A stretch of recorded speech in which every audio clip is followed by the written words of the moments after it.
Olá, amigos e amigas do Saber. No momento em que gravamos este episódio, as jornadas de junho de 2013 estão completando 10 anos. Eu mesmo participei ativamente de várias manifestações, inalei uma grande quantidade de gás lacrimogêneo e até hasteei bandeiras vermelhas, a contragosto dos reacionários que diziam que a manifestação era sem partido. Nos anos seguintes, eu analisei o evento a partir de uma perspectiva filosófica e um dos artigos resultantes acabou sendo publicado no livro O que Resta das Jornadas de Junho, o qual pode ser encontrado gratuitamente na internet. Então, a reflexão que nós vamos apresentar neste episódio de hoje é baseada neste texto, o qual conta com o aporte teórico de pensadores como Karl Marx, Friedrich Engels, Vladimir Lenin, Georg Lukács e Sigmund Freud. Nós vamos analisar como uma falsa consciência se manifestou nas jornadas de junho e fomentou todo o processo. Então vamos lá, acompanhe.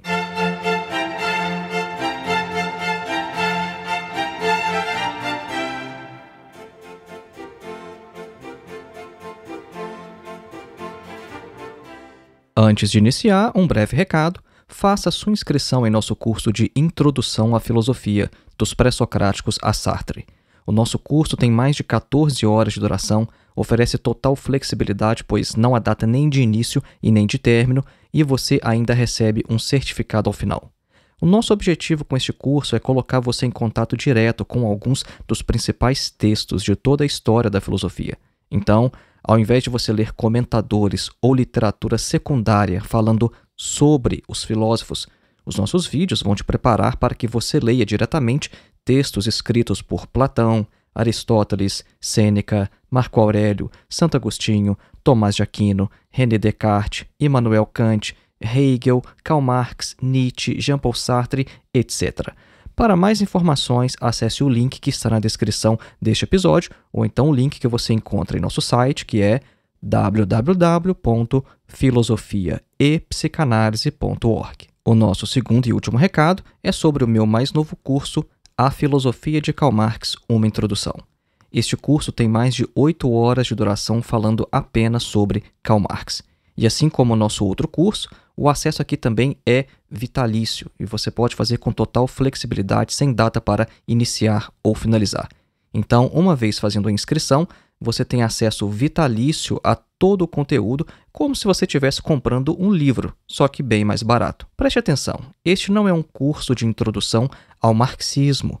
O nosso recorte aqui contempla os aspectos filosóficos do pensamento de Karl Marx, o que significa que aspectos econômicos, por exemplo, não estão no escopo do curso. Isso se explica pelo fato de o marxismo em si ser uma tradição imensa que tem início nas obras de Karl Marx, mas que vai abranger vários outros pensadores além do próprio Marx e também várias outras áreas além da própria filosofia. Alguns dos temas que abordamos neste curso são uma breve biografia de Marx, o que é materialismo histórico, o que é dialética. Nós explicamos a afirmação de Marx de que a religião é o ópio do povo. Nós falamos um pouco sobre o idealismo alemão, que é o contexto filosófico do qual Marx surgiu.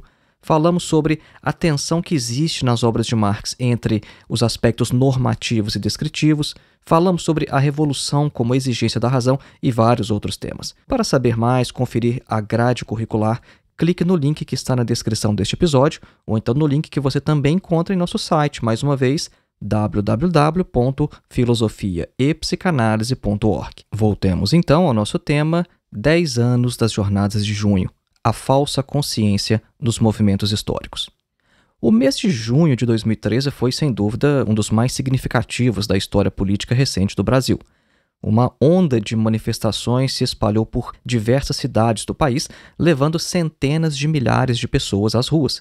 Dentre as diversas reivindicações apresentadas, destacaram-se aquelas por melhorias no transporte público, na educação, no sistema de saúde e por mais segurança. Vários jovens desfraldaram bandeiras do Brasil, pintaram o rosto de verde e amarelo e cantaram o hino nacional. Nisso talvez ainda influenciados pelo Fora Collor, que sobrevive de alguma forma no imaginário popular. Mas também talvez por não saber quais outras bandeiras levantar e nem mesmo o que cantar, já que a maioria participava de uma manifestação pela primeira vez. O estopim de todo o processo foram os atos contra o aumento das tarifas de ônibus e do metrô, principalmente em São Paulo. A partir deste foco, não tardou para que o movimento crescesse em números e, consequentemente, também em suas pautas.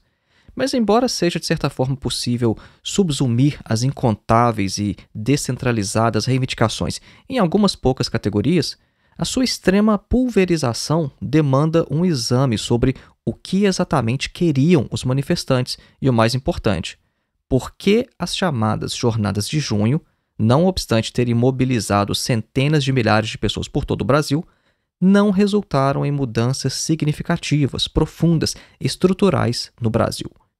As Jornadas de Junho são um movimento complexo, multifacetado, e não há uma única análise que dê conta de explicar todos os seus aspectos. Agora, se há um ponto claro, pouco controverso ou talvez até mesmo consensual sobre as Jornadas de Junho, é que elas realmente não foram apenas por 20 centavos. As múltiplas, variadas e descentralizadas reivindicações dos mais diversos setores sociais que compuseram este fenômeno, ao invés de esclarecer, parecem, ao contrário, encobrir, dificultar, disfarçar os motivos reais que acredita-se estarem por trás daqueles exibidos nos cartazes. A tese de que haveria um sentido mais profundo, velado, subjacente e determinante do que se revelou na superfície das manifestações nos remete a Karl Marx e Sigmund Freud, que são chamados por Paul Ricoeur de mestres da suspeita, ou então mestres da escola da suspeição. Para esse filósofo francês, o Paul Ricoeur, o que se pode encontrar de comum nas obras tanto de Marx quanto de Freud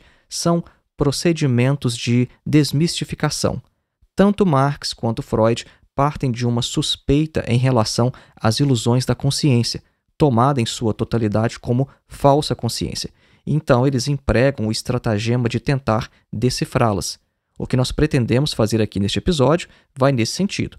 Primeiro, nós vamos tentar caracterizar os motivos aparentes das Jornadas de Junho como uma mera manifestação de uma falsa consciência. E, em seguida, nós vamos sugerir onde as suas reais causas podem ser investigadas. Nós vamos falar agora, então, sobre a falsa consciência nos movimentos históricos, de forma geral, e ver como isso se aplica no caso das Jornadas de Junho. O que a gente quer entender é o seguinte: por que é que um monte de gente que estava sentado na sala de casa vendo televisão, de repente resolveu levantar e ir para uma manifestação pela primeira vez?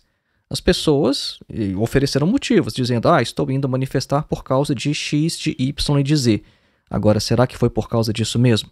É nesse sentido que a gente quer avaliar que essa consciência é, na verdade, uma falsa consciência. Engels afirma que, à medida que cada indivíduo age em busca de seus próprios fins conscientes, o resultado das mais diversas direções e vontades atuantes e seus múltiplos efeitos sobre o mundo exterior é o que nós chamamos de história.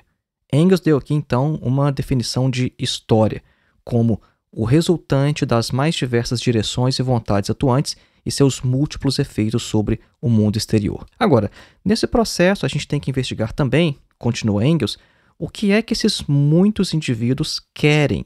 A vontade é determinada por paixões e raciocínios, mas aquilo que, por sua vez, imediatamente vai determinar as paixões e os raciocínios são dos mais diversos tipos, podendo ser objetos externos, motivos ideológicos, ambição, ardor pela verdade e pela justiça, ódio pessoal ou então meros caprichos dos mais diversos tipos. Não obstante os seres humanos agirem por motivações conscientes, as vontades individuais produzem, na maioria das vezes, resultados distintos e frequentemente até mesmo opostos aos desejados, de tal maneira que as motivações têm, para o resultado final, uma importância secundária e subordinada.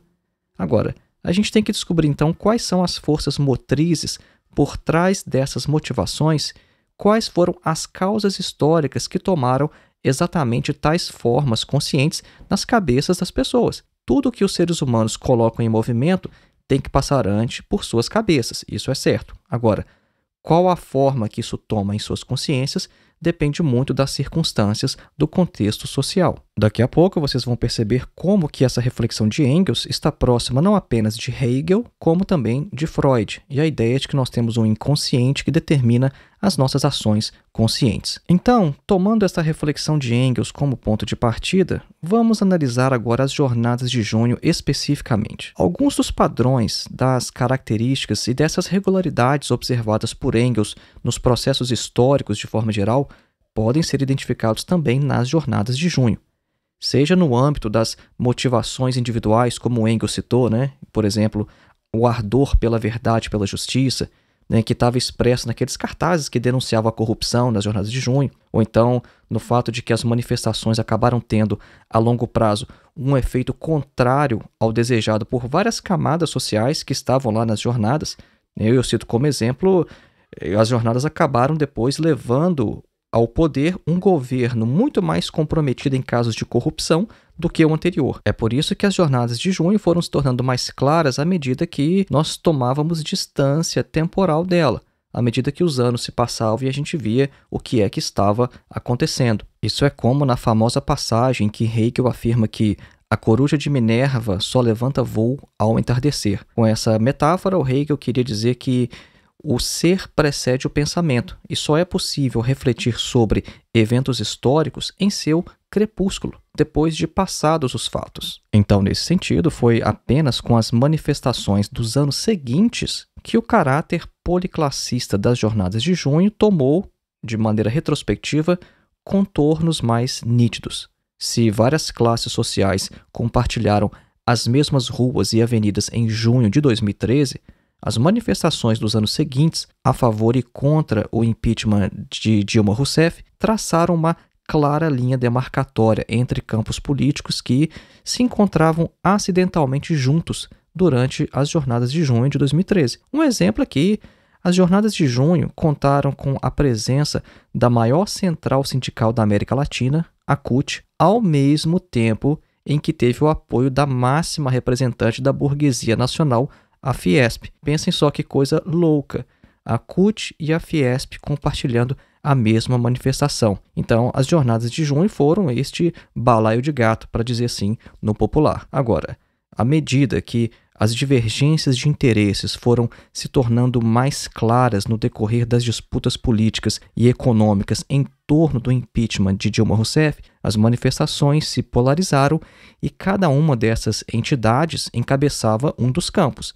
Então, para um lado foi a CUT, representando os interesses dos trabalhadores, e para o outro lado foi a Fiesp, representando as ambições do capital. Essa tomada de consciência de tais divergências de interesses parece sinalizar um amadurecimento da compreensão do que estava em jogo nas manifestações, e um ponto privilegiado de observação de tal processo é a progressiva tolerância aos partidos políticos nas manifestações após 2013. Para ajudar a compreender o forte caráter não apenas apartidário, mas até mesmo antipartidário das jornadas de junho, nós vamos nos apoiar nas análises de Lenin sobre as manifestações sem cunho partidário que se alastraram também pela Rússia durante a Revolução de 1905. Porque, como eu mencionei no início deste episódio, nas jornadas de junho, inicialmente, não havia nenhuma tolerância a partidos a bandeiras vermelhas, por exemplo. O pessoal rasgava a bandeira e era um custo você conseguir hastear uma bandeira vermelha e estar lá na manifestação exercendo o seu livre direito de pertencer a alguma agremiação política. Então não havia nenhuma tolerância a partidos. Eles se diziam apartidários, mas na verdade eram antipartidários. Bom, e não é a primeira vez que isso acontece na história. Vamos ver aqui com Lenin que uma situação semelhante já aconteceu na Rússia em 1905. O teórico russo e líder da Revolução Russa observou que o número infinito de reivindicações, de exigências, de queixas que eram formuladas ali na Revolução de 1905 eram reivindicações que não possuíam exatamente caráter de classe, constituindo-se como exigências de sentido fundamentalmente jurídico, plenamente realizáveis nos limites do capitalismo. Então, as abstratas reivindicações das jornadas de junho, tais como aquelas manifestações assim, mais saúde, mais educação, essas que não encontram divergência de nenhum lado, porque ninguém é contra esse tipo de coisa, Pois é, isso é um dos pontos de contato que nos sugerem a presença de certo padrão ou de certa lógica entre ambos os movimentos e que nos permite compará-los. É por isso que nós achamos que a Revolução Russa de 1905 pode nos ensinar algo sobre as jornadas de junho de 2013 no Brasil.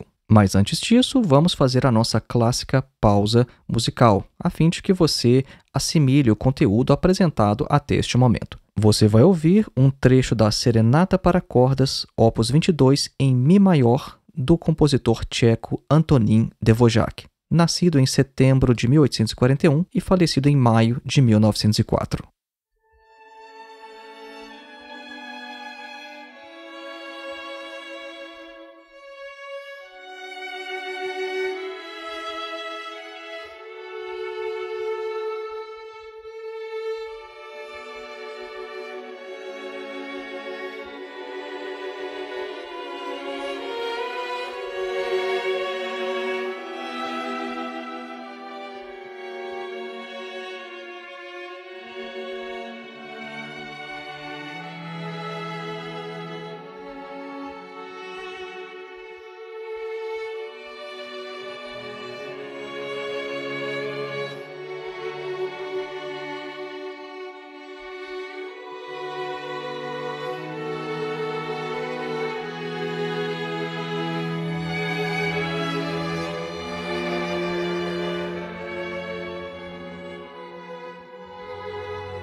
Caso você tenha interesse em conhecer melhor as músicas que tocamos nos intervalos dos episódios, basta você procurar pela playlist Clássicas Filosofia Vermelha no Spotify. Voltemos então ao nosso tema, 10 anos das Jornadas de Junho, a falsa consciência nos movimentos históricos. Antes da nossa pausa musical, nós estávamos falando sobre Lenin, a Revolução Russa de 1905, e preparando para fazer uma comparação, para tirar lições das reflexões de Lenin para ajudar a esclarecer as jornadas de junho de 2013 no Brasil. Nós mencionamos que na Revolução Russa de 1905, as reivindicações não tinham caráter de classe, mas eram reivindicações no sentido de uma vida mais humana, reivindicações que poderiam se concretizar completamente no capitalismo, reivindicações jurídicas, reivindicações contra as quais ninguém se posiciona.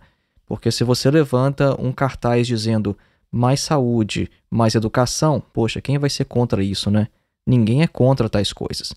Então, este era o ponto em que nós estávamos antes da nossa pausa musical. No início deste episódio, nós também mencionamos que o filósofo francês Paul Ricoeur chama Marx e Freud de mestres da suspeita. E aqui nós gostaríamos de acrescentar também o próprio Lenin. Nós vamos considerar Lenin aqui como um ilustre discípulo da escola da suspeição. Por quê? Porque o Lenin vai afirmar o seguinte: analisando aquela Revolução de 1905, o Lenin fala que o selo da independência externa em relação aos partidos tinha naquele processo apenas a aparência da falta de filiação partidária. Ponto importantíssimo este aqui. Então, quando os indivíduos dizem nós somos independentes de partidos, na verdade, essa independência é apenas aparente. Eles não são independentes de partido. Então, Lenin vai dizer a necessidade de uma vida mais humana, da defesa da própria dignidade e dos direitos do cidadão são geralmente bandeiras que abarcam tudo e todos, que agrupam todas as classes e diminuem qualquer limite partidário. A premência de conquistar vitórias imediatas relega a segundo plano qualquer ideia e pensamento sobre o que virá mais tarde. E isso é perfeitamente o que aconteceu nas jornadas de junho também. Então você tinha reivindicações de maneira mais geral, reivindicações que unem tudo e todos, mas sem pensar no que poderia vir depois. Mas Lenin continua e fala o seguinte: a posição negativa diante dos partidos na sociedade burguesa não é senão uma expressão hipócrita, velada e passiva de quem pertence ao partido dos que dominam. Então ele vai dizer o seguinte, eu vou abrir aspas e ler um trecho do que o Lenin diz em suas próprias palavras. Então vamos lá, abre aspas, a indiferença política não é outra coisa senão a saciedade política. Aquele que está farto é indiferente e insensível diante do problema do pão de cada dia. Porém, o faminto será sempre um homem de partido nessa questão. A indiferença e insensibilidade de uma pessoa diante do problema do pão de cada dia não significa que não necessite de pão, mas que o tem sempre garantido, que nunca precisa dele, que se acomodou bem no partido dos que estão empanturrados, o partido dos que dominam, o partido dos exploradores. Fecha aspas. Então, o que os desenvolvimentos da Revolução de 1905 e também das jornadas de junho de 2013 apresentam em comum, e aqui nós estamos levando em conta todas as diferenças e as particularidades históricas, geográficas e políticas, mas o que elas têm em comum é uma definição, uma delimitação de campos, uma agudização das contradições que eram apenas latentes nos primeiros estágios dos movimentos. Se em junho de 2013 houve até mesmo agressões a manifestantes que portavam bandeiras ou então vestiam camisas de partidos de esquerda, nas manifestações posteriores pelo impeachment de Dilma Rousseff, houve uma maior tolerância aos partidos de direita, enquanto que nas manifestações contrárias ao golpe, os partidos de esquerda não encontraram problemas em participar nem da organização e nem da execução dos atos. Então notem que essa transição, essa passagem, esse desenvolvimento gradual do elemento inconsciente ao consciente, das manifestações espontâneas às organizadas, significa para Lenin que o elemento espontâneo não é senão a forma embrionária do consciente. Os motins primitivos dos operários, por exemplo, nos quais os trabalhadores quebravam as máquinas das fábricas, já refletiam um certo despertar do consciente. Não que os operários, continua Lenin, eles começavam a compreender a necessidade de opor resistência ao capital, mas naquela época eles pelo menos sentiam isso e perdiam a fé na impossibilidade de mudar a ordem de coisas que os oprimia.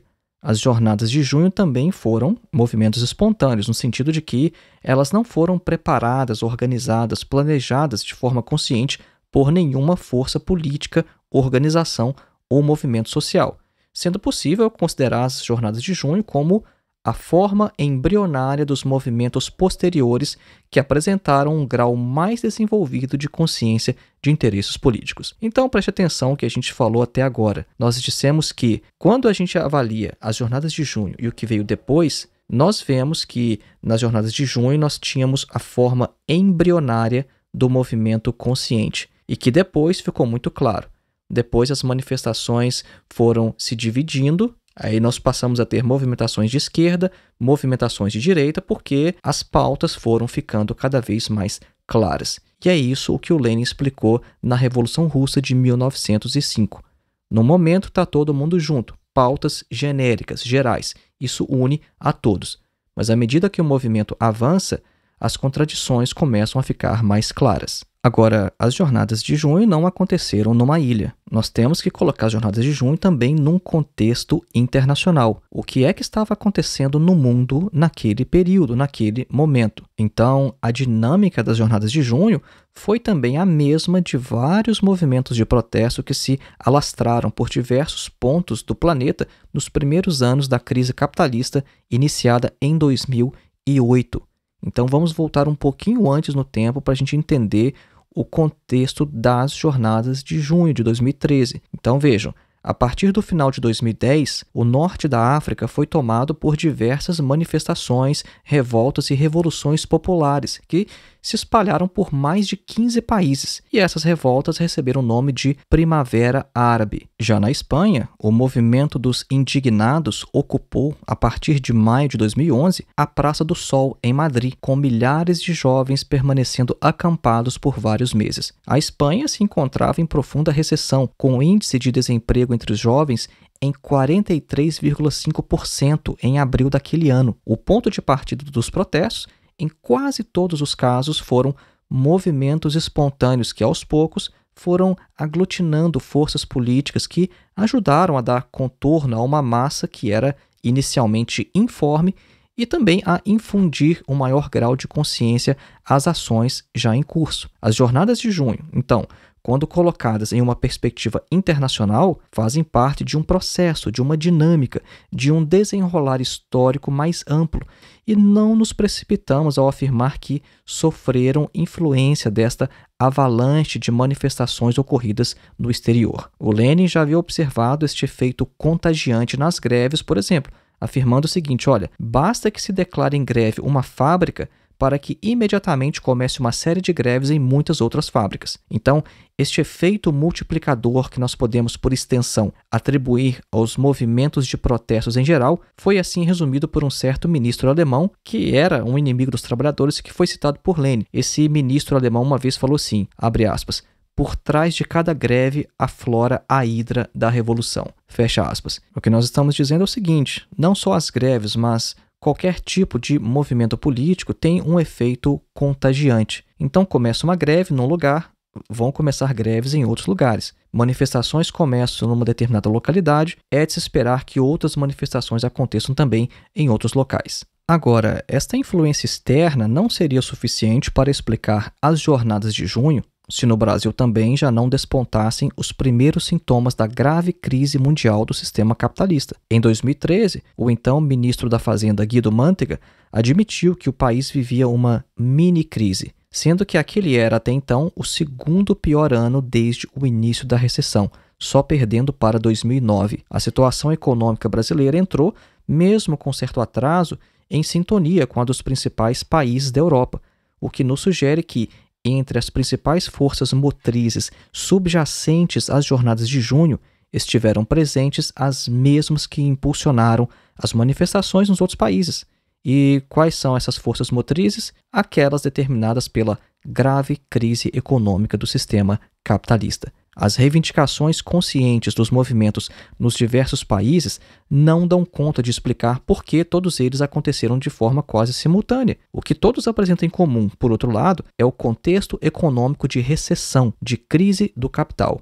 E nos parece residir aí as forças motrizes que, em cada país, assumiram as mais diversas formas nas cabeças dos indivíduos, produzindo uma falsa consciência. Lembrando do que a gente falou sobre Engels no início. Os indivíduos agem com certas motivações, mas Engels nos ensina de onde vêm essas motivações. Essas motivações, na verdade, não são conscientes aos indivíduos que estão fazendo história. Os indivíduos fazem história de maneira consciente, mas a sua consciência é uma falsa consciência. No início deste episódio, nós falamos que a nossa análise seria da questão da falsa consciência nas jornadas de junho. A gente queria entender, olha, por que é que os indivíduos simplesmente se levantaram do sofá e foram manifestar. Então, nós dissemos que nós nos basearíamos em Marx, Engels, Lenin, Lukács e também em Freud. E agora vamos falar como que a psicanálise pode nos ajudar a compreender a questão da produção da falsa consciência no indivíduo. E uma categoria psicanalítica muito importante é a racionalização. Então, vejam. Todas as supostas razões que levaram cada indivíduo às ruas em 2013 já estavam presentes nos anos anteriores. Então, por exemplo, seja a corrupção, seja o aumento das tarifas de ônibus e de metrô, ou então a falta de investimento em saúde e educação, nada disso era novidade naquele mês de junho. Na verdade, questões como educação, por exemplo, a situação no período imediatamente anterior ao início dos protestos era até mais favorável em comparação com a dos governos anteriores do PSDB. As classes sociais que encabeçavam as jornadas e davam a tônica dos protestos pareciam refratárias a todos os programas sociais dos governos do PT que, indiscutivelmente, trouxeram melhorias, mesmo que tímidas e limitadas, à vida dos mais pobres. O desafio, portanto, é a gente tentar compreender por que é que as mobilizações tiveram início naquele momento e não antes ou depois. Porque, vejam, corrupção começou naquele momento? Não. Corrupção já existia. Então, por que as jornadas de junho não começaram, por exemplo, no ano anterior, alguns meses antes? Não faz sentido a gente dizer que aquelas pautas eram novas, estavam acontecendo apenas ali. Até mesmo o estopim de todo o processo, que foram aquelas mobilizações do movimento Passe Livre em São Paulo, também não eram nenhuma novidade. Movimentos de esquerda sempre estiveram presentes nas ruas com as mesmas pautas. Então vejam só, as motivações conscientes que levam os indivíduos à ação nos processos históricos são espécies de razões encobridoras, análogas ao que é denominado na psicanálise de racionalização. Segundo Ernest Jones, um psicanalista do círculo do próprio Freud, a ideia aparentemente simples expressa pelo Freud de que um grande número de processos mentais deve a sua origem a causas desconhecidas e insuspeitas, sejam esses indivíduos normais ou neuróticos, e isso é uma das descobertas mais significativas não apenas para a psicanálise, mas também para ciências como a sociologia. A racionalização, então, vamos explicar aqui, ela se origina do sentimento de uma necessidade de sempre se fornecer uma explicação. A fonte dessa necessidade, por sua vez, é apenas um outro aspecto da necessidade de que todos nós temos de possuir o que pode ser chamado de uma teoria da vida, e especialmente uma teoria de si mesmo. Então, todos nós sentimos que nós devemos ser capazes, como criaturas racionais, de fornecer explicações lógicas, conectadas e contínuas sobre nós mesmos, sobre as nossas condutas e opiniões. E todos os nossos processos mentais são inconscientemente manipulados e revisados para este fim. Então, ninguém vai jamais admitir que cometeu deliberadamente um ato irracional. E qualquer ato que possa parecer assim, que possa parecer irracional, é imediatamente justificado distorcendo os processos mentais envolvidos e fornecendo uma falsa explicação que possa soar minimamente racional. O que o Ernest Jones está dizendo aqui é basicamente o seguinte: todos nós gostamos de explicar bem as coisas que fazemos. Ninguém gosta de dizer, eu não sei por que eu estou fazendo isso. Não, a gente quer dar explicações, a gente quer dar motivos. Isso é uma necessidade básica. Então, nós sempre precisamos dar explicações racionais para as coisas que estamos fazendo, mesmo quando essas explicações não estão disponíveis. Então, nós podemos dizer que a racionalização é o processo pelo qual um indivíduo oferece uma justificação lógica ou moral para uma atitude cujos motivos inconscientes são inacessíveis, sendo uma forma de evitar reconhecer conflitos, sejam eles de natureza neurótica ou não. Um exemplo de racionalização seria quando um indivíduo, para justificar uma mania de limpeza compulsiva, sempre oferece razões sanitárias para mascarar essa mania de limpeza compulsiva. Então, no caso das jornadas de junho, as bandeiras contra a corrupção, flamuladas tanto nas jornadas de junho quanto nos protestos pelo impeachment da Dilma Rousseff, parecem ser algo nesse sentido. Todo aquele fervor militante, a convicção moral e o ardor contra a corrupção se dissiparam, sumiram tão logo a Dilma foi afastada definitivamente da presidência, sugerindo que a questão talvez nunca tenha sido realmente a corrupção. Então, a corrupção era apenas uma racionalização de motivos mais profundos, ocultos e inconfessáveis. Vamos ver também no caso do ódio pessoal, que nós citamos já nesse episódio, que segundo Engels, também pode levar indivíduos a tomar parte em processos históricos. Então, se em alguns momentos ele se expressa de forma aberta e declarada, em outros ele pode ser detectado, decifrado ou interpretado apenas sob análise, porque diante de um conflito do eu em reconhecer como aceitável o puro ódio como motivação para tomar parte em um protesto político, a racionalização torna admissível, suportável e encoberto ao indivíduo esse determinante da vontade. O que eu quero dizer com isso é que muitos indivíduos tinham como principal motivação o puro ódio. Não obstante, eles não expressassem isso em seus cartazes. Eles tinham razões encobridoras, pautas genéricas, pautas humanitárias que abarcassem todo mundo. Ou então, por exemplo, pauta contra a corrupção. Afinal de contas, quem é contra a corrupção? Quem gosta de corrupção? Ninguém se manifesta a favor da corrupção. A gente nunca vê uma manifestação pró-corrupção. Então é uma coisa que não faz absolutamente o menor sentido você colocar uma pauta como essa. É a mesma coisa que você fazer uma manifestação pela felicidade. Todos queremos ser felizes. Faz sentido colocar uma pauta dessa? Não, porque todo mundo quer ser feliz. Tem coisas que são tão básicas, são tão óbvias. Para que você vai fazer uma manifestação pela felicidade, por exemplo? A felicidade é um exemplo exagerado, mas para mostrar o seguinte: certas pautas são comuns a todo mundo. Mais saúde, mais educação, contra a corrupção. Ora, isso não é uma pauta que divide ninguém. Então, quando o indivíduo está com uma pauta sim, é porque, na verdade, ele tem outras motivações inconscientes que não estão claras e, na verdade, ele precisa dar uma justificativa ao que está fazendo, porque ele não sabe por que ele levantou do sofá para ir manifestar. Então, ele diz, estou indo manifestar porque o país precisa de mais saúde e educação. Bom, mas sempre precisou. Mas por que agora você se levantou do sofá e foi? O país sempre precisou disso. Você poderia ter feito isso há 5 anos atrás, porque a situação era a mesma ou pior. Percebam então que a racionalização é um dos processos psíquicos que pode responder pela formação de uma falsa consciência em movimentos históricos. Ela também é capaz de ocultar do indivíduo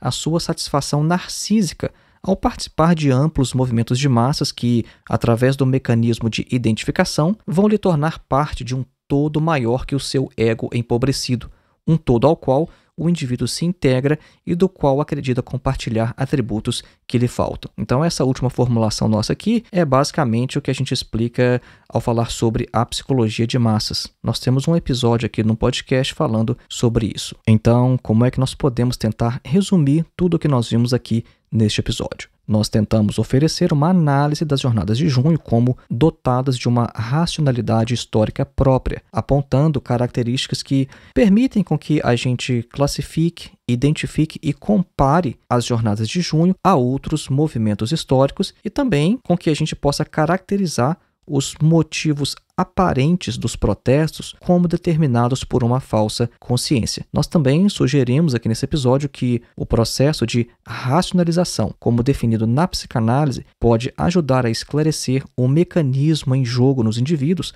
para a formação dessa falsa consciência. E também considerando o que veio depois das jornadas de junho, quando a gente observa que foi se cristalizando campos políticos opostos, polarizados, partidarizados e mais bem definidos, tendo isso em vista, nós sugerimos também que as contradições entre capital e trabalho, afloradas neste novo momento, encontravam-se latentes em junho de 2013, que foi um período em que a grave crise mundial do sistema capitalista já dava seus primeiros sintomas na economia brasileira. Lembrando mais uma vez, faça sua inscrição em nosso curso de Introdução à Filosofia dos Pré-Socráticos a Sartre. O link para o nosso curso está na descrição deste episódio ou então em nosso site www.filosofiaepsicanalise.org. Inscreva-se também em meu mais novo curso, A Filosofia de Karl Marx, uma introdução. O link também está na descrição deste episódio e também no mesmo site que você já sabe o endereço, filosofiaepsicanalise.org. E se você acha que a internet é um lugar melhor com o nosso trabalho do que sem ele, considere também ser um de nossos apoiadores. Você pode fazer isso de várias formas. Você pode ser um apoiador através da plataforma Apoia-se, há um link na descrição deste episódio, ou então fazendo qualquer contribuição através de nossa chave Pix, que é nosso endereço de e-mail, filosofiavermelha@gmail.com. E se você gosta de assuntos como este que tratamos aqui neste podcast, você pode ler obras de filosofia, psicanálise e literatura conosco. Nós temos um clube de leitura que acontece através da área de membros em nosso canal no YouTube. Você também tem todos esses links aqui na descrição deste episódio. Um grande abraço e até o próximo.